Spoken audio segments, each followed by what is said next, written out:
Quem vai fazer a leitura? Então, vamos nos preparando para fazermos a leitura. O Namo Bhagavate Vasudevaya.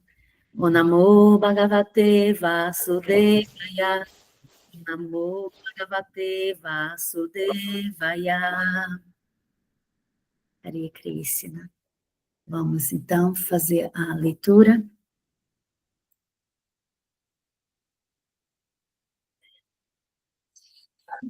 Sim.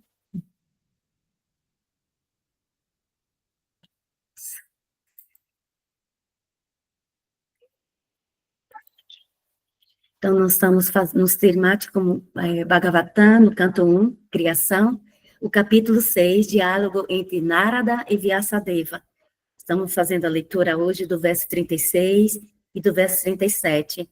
O Prabhupada fará a leitura em sânscrito, eu vou fazer a tradução em português. Verso 36. Verso 35 e 36. Verso 35.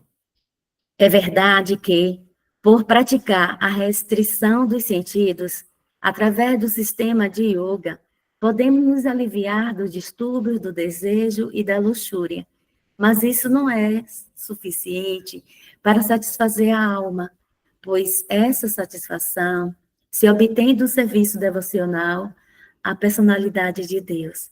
Repetindo o verso 35.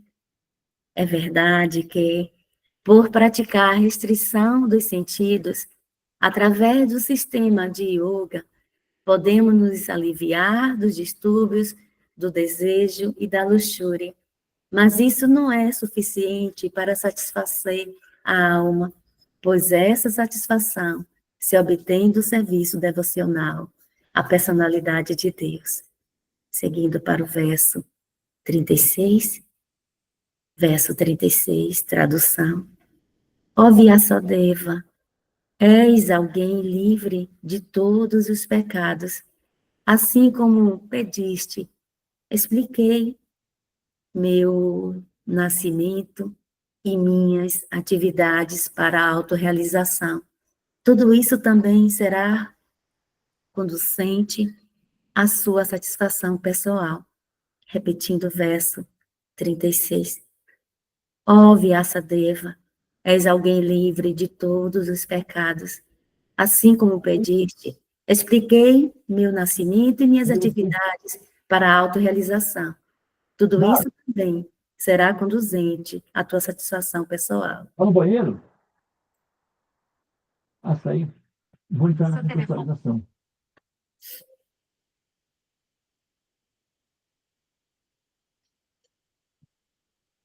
Eu vou gravar no áudio, Tulasi.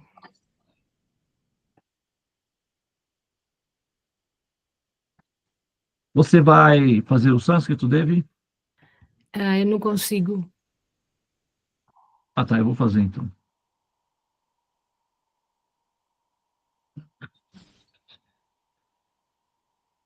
Canto 1, capítulo 6, conversações entre Narada e Shri Vyasadeva. Om Namo Bhagavate Vasudevaya.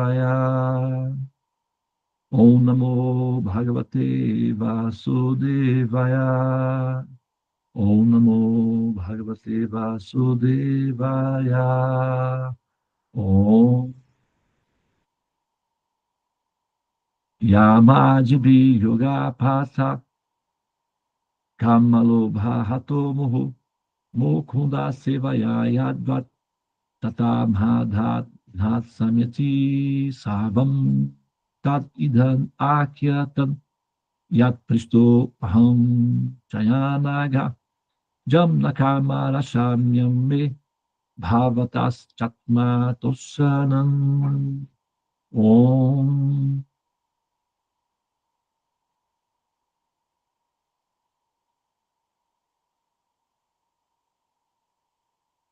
A câmera está fechada, tá bom? Tá, eu vou só, no caso, deixar um verso disponível aqui. Desculpem, câmera fechada, tá? Muito bem. Muito bom dia a todas as pessoas presentes aqui na sala dos mantras, na nossa auspiciosa sala dos mantras, e nós estamos observando então mais um, né, que são os gotas védicas, que permite com que nós tenhamos acesso aos documentos, às informações confidenciais dessa escritura revelada, que é o Srimad Bhagavatam. O Srimad Bhagavatam é uma escritura específica. Ela é uma espécie de Apple, seria uma comparação equivalente, tá? Existem muitas escrituras no planeta Terra que são bússolas ou orientadores para seres humanos. Porém, tem coisas que são boas, algumas que são melhores, e tem aquelas que são destinadas a pessoas de excelência, tá? O Srimad Bhagavatam é um tipo de escritura que somente pessoas adaptadas à excelência conseguem compreender e assimilar. Por isso, é tão importante que os pesquisadores ou estudantes dessa escritura sejam pessoas adaptadas à luz do sol, o que significa pessoas livres da letargia e da condição tamásica que as mantém presas ao sono, ao cansaço e à escuridão da ignorância. Não somente pessoas liberadas dessa pressão de aprisionamento, que é o sonambulismo existencial, é que conseguem, de fato, apreciar a qualificação dessa escritura. Assim como não é todo mundo que pode comprar um iPhone, né? A maioria das pessoas não podem. Algumas pessoas que têm melhor poder aquisitivo ou que têm conseguem se sacrificar para obter esse objeto, é que podem ter esse objeto, tá? E também, mesmo que a pessoa obtenha o objeto, ela deve ter qualificação ou interesse em aprender a utilizar o objeto, do contrário, também se torna obsoleto. Então, duas qualificações. Primeiro, a capacidade ou desejo ardente ou intenso, chama-se láurea, de obter o objeto. Segundo, o interesse pelo objeto.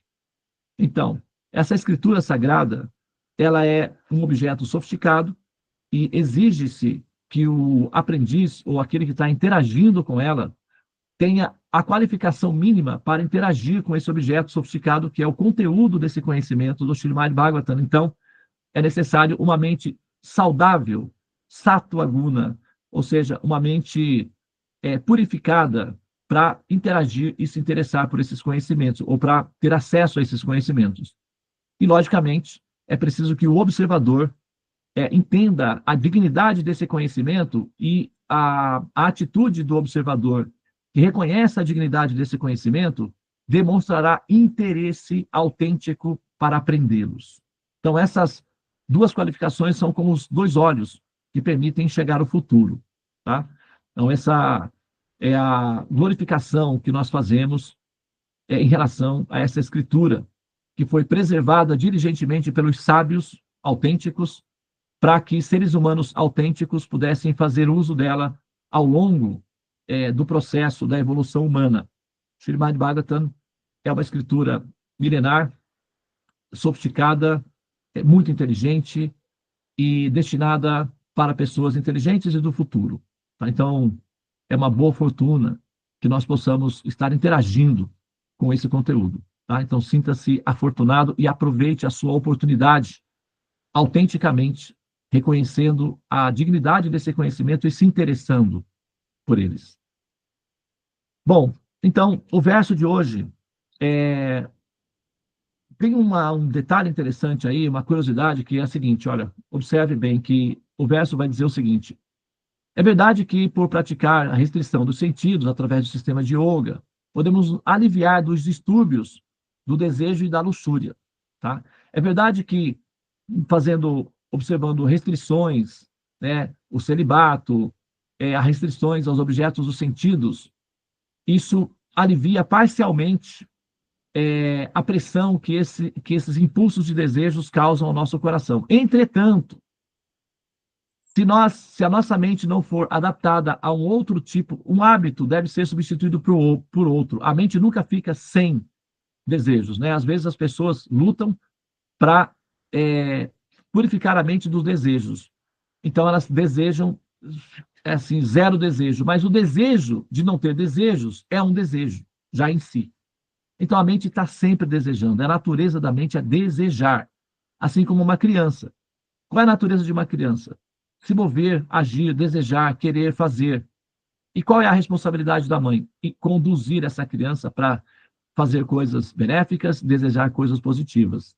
Se a mãe falha, a criança se torna tirânica e depois, no futuro, ela sofre as consequências da tirania de um adulto narcisista e violento. Esse é um grande problema. Então, a mãe que falha em educar os seus filhos sofrerá as consequências disso num futuro próximo. Semelhantemente, aquela pessoa que falha em educar a própria mente saberá como é conviver com um ser tirânico, dominador e narcisista, constantemente exigindo, constantemente, satisfação de desejos que não são satisfatórios ou que não são realizáveis. E isso leva o ser à loucura e ao desespero. Então, controlar a mente é fundamental para qualquer pensador honesto. Não existem pensadores honestos com a mente descontrolada. Pensadores com a mente descontrolada são simplesmente pessoas vaidosas, delirantes, tentando adorar a si mesmas como se fossem presentes de Deus para a humanidade. São apenas vaidosos, ignorantes, adoradores de si próprios, serão frustrados em seus objetos e também frustrarão os demais ao redor deles. Não é esse o propósito. Dos pensadores honestos, a primeira etapa é aprender a controlar a mente. Aquele que controla a mente terá um amigo, conviverá com uma amiga. Aquele que falhou em controlar a própria mente viverá com um inimigo constantemente, acompanhando a todos os momentos. Ou seja, as traições fazem parte da pauta. Uma mente descontrolada é um inimigo preste, um falso amigo preste a te trair pelas costas a qualquer momento. É uma sensação de insegurança e de desconforto constante. Então, controlar a mente é imprescindível, fundamental, essencial, inalienável da característica do caráter do pensador honesto e daquela pessoa que busca a realização autêntica, verdadeira. Agora, aqueles que estão apenas buscando satisfazer suas vaidades pessoais, aí está tudo bem, tudo vale, né? Então, só que também você planta vento, colhe tempestade. Tem riscos, tá? Nada é assim simplesmente aleatório. Portanto, o verso está mencionando aqui. Só um minutinho, pessoal. Um segundo aqui a nossa.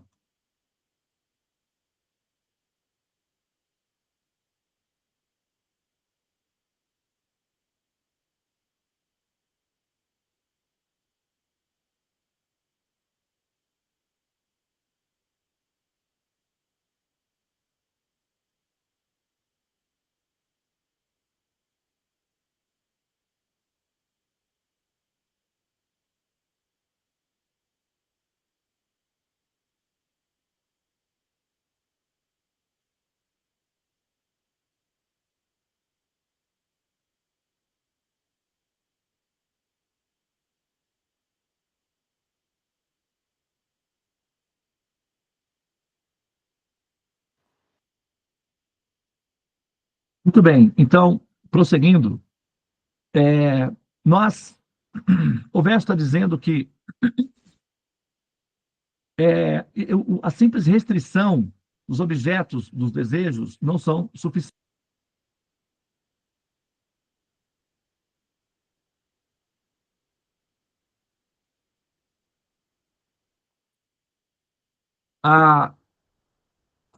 Por quê? Não são suficientes para satisfazer a alma, pois essa satisfação se obtém do serviço devocional à personalidade de Deus. Ou seja, a satisfação da alma só é possível ser concluída através do contato com a pessoa suprema, tá?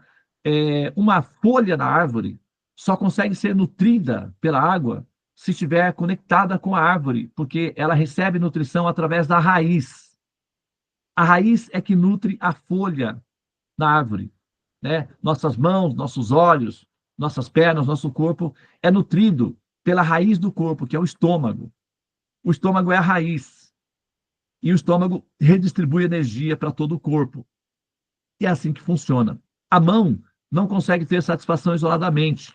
Os olhos não conseguem ter satisfação isoladamente, porque o estômago que redistribui. Perdão, pessoal, só um segundinho, por favor.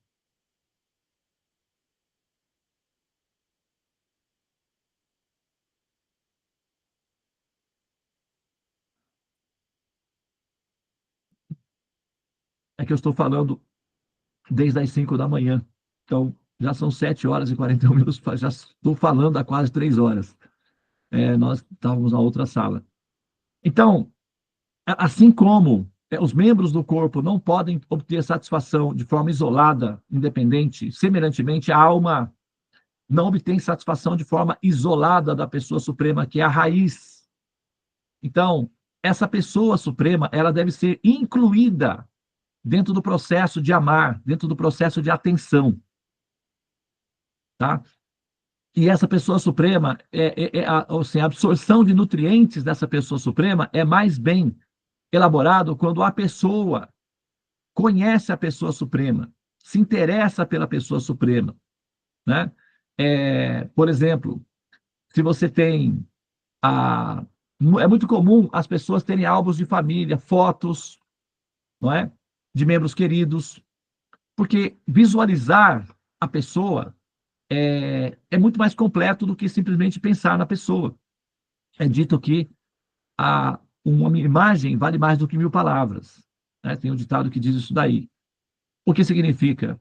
Se você souber visualizar a imagem da pessoa suprema, isso melhora a sua ligação, a sua conexão com essa pessoa suprema.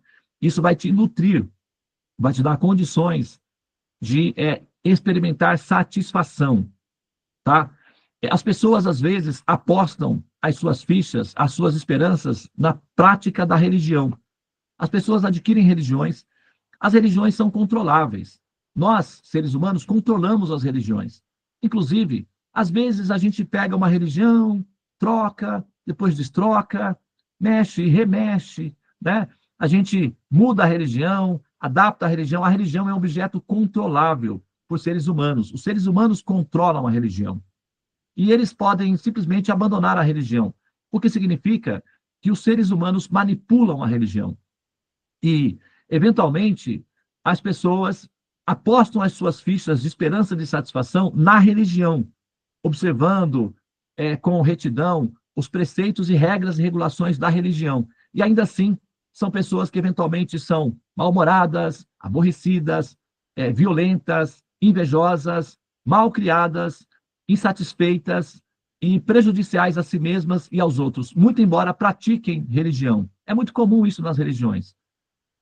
Pessoas mal intencionadas e apegadas ao poder e ao domínio dos demais se apropriam da fragilidade dos seguidores para ocuparem posições de liderança e para praticarem tiranias contra os demais através das religiões. A história da humanidade está cheia de tiranos que se utilizaram da religião para promover os seus sadismos e loucuras pessoais. A religião é manipulável. O que produz satisfação na alma é yoga, no sentido de ligação com o absoluto, com o supremo. A religião é um caminho, ela não é o meio, ela não é o fim, ela é um meio, ela é um caminho. A religião, ela serve para inspirar o ser a amar ao supremo. Se isso não está acontecendo, é porque o ser está manipulando a religião. Não é essa a função da religião. Então, seguir uma religião não é o suficiente para produzir satisfação, como está sendo dito no verso.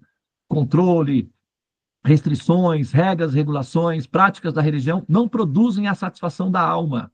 O que produz a satisfação da alma é despertar o amor à pessoa suprema. Isso só é possível pelo cultivo do conhecimento. Antes, porém, o controle da mente não é possível sem conhecimento. Então, as fases são controlar a mente, ok? E o controle da mente produz paz, equilíbrio, serenidade, modo da bondade, sattva guna, paz, serenidade. A serenidade é um campo fértil para florescer uma planta muito rara, uma flor muito rara, que é felicidade. Então, a felicidade, como flores, emitem pólen, perfumes e atraem borboletas ou beija-flores. o ecossistema, então, fica completo, que é a bem-aventurança, controle da mente, paz, felicidade e bem-aventurança transcendental, que só se obtém pelo acolhimento da pessoa suprema no âmago do coração, com atenção e amor. Amor é atenção. Aqueles que não dão atenção têm amor incompleto ou insatisfatório. Ok? E, ó Vyasadeva, já que tu és, né, alguém livre de todos os pecados, assim como pedistes, expliquei meu nascimento e minhas atividades para a autorrealização. Tudo isso também será conducente à tua satisfação pessoal. Ou seja, o sábio está explicando o caminho que ele fez e que produziu realização. Existe, então, para finalizar aqui a nossa fala, é dito, né, entre os Vaishnavas, entre os devotos do Senhor Supremo, entre os sábios, dá-se o seguinte exemplo. Existem 3 tipos de inteligências básicas, preliminares, 3 tipos de inteligências. Esses 3 tipos de inteligências são consideradas inteligências de primeira classe. Então, são consideradas inteligências utamas. Primeiro, a pessoa só ouve e aprende. Segundo, a pessoa ouve, não aprende, precisa ver. Então, ela ouve, não aprende, vê, aprende. Então, ela ouve e vê, aí aprende. Terceiro, ela ouve, não aprende, vê, não aprende, precisa sofrer as consequências, aí aprende, mas aprende. Então, ela ouve, não aprende, vê, não aprende, sofre, aí aprende. Essas 3 inteligências, esses 3 classes de inteligência compõem o primeiro grupo, o grupo do topo das inteligências. Daí tem o segundo grupo. Ela ouve, não aprende, vê, não aprende, sofre, não aprende, tem que sofrer 2 vezes, aí aprende. E tem aquelas que tem que sofrer 3, 14, 680 vezes. É infinito o processo, até experimentar dor, doenças, sofrimentos, misérias. Aí o espírito se macera, ou seja, o espírito fica purificado através da dor, aí aprende. Não é legal aprender dessa forma. O correto é aprender por amor. Amor aos conhecimentos produz conhecimento. Amor com amor se paga. Ou seja, dedicação aos conhecimentos é um ato de amor aos mestres, a Deus, porque esses conhecimentos foram elaborados por Deus e protegidos pelos mestres. O interesse aos conhecimentos é dar honra e dignidade ao Senhor Supremo e aos mestres que nos dedicaram a esse conhecimento. É amor. E amor com amor se paga. Atenção é amor. Interessar-se pelos conhecimentos é um ato de amor a Deus. Respeito e dignidade ao Senhor Supremo. Ok? Então, oferecendo inteligência, respeito, dignidade e amor ao Senhor Supremo, nós ficamos liberadas de ter que aprender através da dor, que não é muito legal. Tá? Então, o ideal é ouvir e aprender. Se não for possível, ouvir e ver e aprender. Vamos evitar ter que sofrer para aprender. Vamos acelerar o nosso processo de aprender. Cuide de você, seja misericordioso, seja compassiva com você mesmo. Não imponha a você um castigo dessa natureza em que você tem que sofrer para aprender. Não faça isso com você. Se ame, se respeite, dê dignidade à sua existência. Não permita que você tenha que sofrer para aprender. Aprenda ouvindo, vendo e se dedicando. É muito mais compassivo com você mesmo. Então, a letargia, o cansaço, o desinteresse é uma condenação que a pessoa faz contra si mesmo, obrigando-a a ter que sofrer para aprender. É justo isso com a alma? É correto isso para uma pessoa espiritual?